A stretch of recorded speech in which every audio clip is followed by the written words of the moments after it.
My name's Howard Berry and I am a film lecturer and also producer and director of a new documentary called Her Name Was Moviola. Well, oh god, now that's a hard question.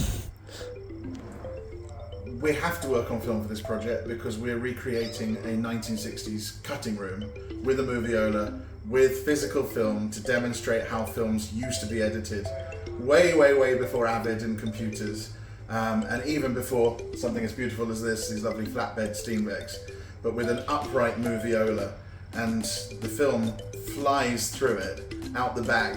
And so film is our only option, and of course it's a beautiful medium to work with. Film is the best. Just the look of film, being able to hold it in your hand is such a joy, and from an editing perspective, holding it and looking at every frame individually and being able to say that's where the cut goes, and a cut really is a cut. You can't get that from a digital file. There's nothing there, and there's a lot more joy running film in front of your face than when you just press a space bar.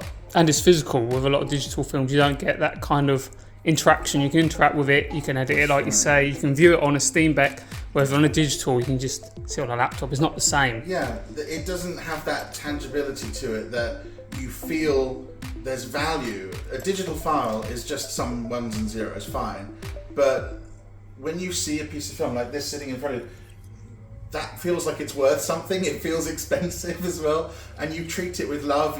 I think you tend to have, with physical film, a lot more care and love for it than, the little file on your desktop. And I think obviously a lot of people don't necessarily realise, but it's really good for archiving film as well, because it lasts for a long time, up to about 500 years, which is why obviously the BFI Film Archive exists and stuff like that. One of the most important things about the film I'm making is that you can pick up a piece of 35mm that was printed today here with you guys at CPC, or you could run some film that was printed, from 1960s, and it's going to work. Mm-hmm. Whereas I don't have that legacy with digital files. A digital video file that might have been played back on a computer in 1995 might not play today on one of today's computers, and that's a much shorter space of history than we're talking with film. 35mm, it's 35mm, everyone knows what it is. It works, it's the same thing. It's not going to get corrupt on a hard drive or anything like that. It's always going to be exactly as it is, providing it's stored properly. As long as you store it properly, you've got it safe and it's going to be fine, and you can pick it up 100 years later. I heard about CPC because I went to a screening of Thunder Road at the Prince Charles. Very nice. And you guys were handing out nice little things like this, which I absolutely adored, little cards to say we print these films.